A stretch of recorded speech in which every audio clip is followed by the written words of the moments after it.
A tradition that began 19 years ago to honor the Dakota people history is reimagined for this year. The 38+2 Memorial Ride ended back in 2022. It is now back under a new name and philosophy. Kendall Larson tells us about this year's Makato Reconciliation and Healing Ride. The Dakota 38+2 Memorial Ride was started 19 years ago by Jim Miller to honor the Dakota lives lost in the mass execution 162 years ago. All of his want for it had been realized. Miller ended the ride after 2022 and passed away in 2023. And so it was that was the first chapter of a book.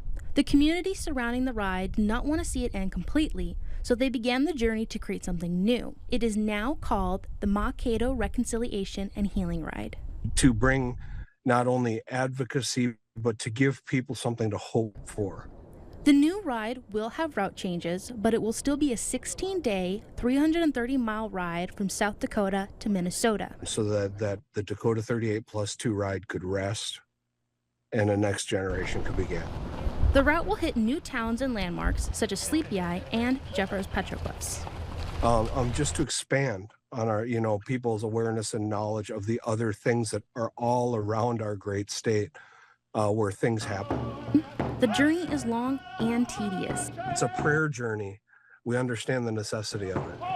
But it's like what Miller wanted to teach with the Dakota 38+2 ride. But to forgive everyone everything and move on and find those ways to move on. And for us, one of the many ways of finding that ways is doing this because it helps us remember our identity, who we are. Anyone is welcome to join the ride, but riders will need to bring their own gear and money.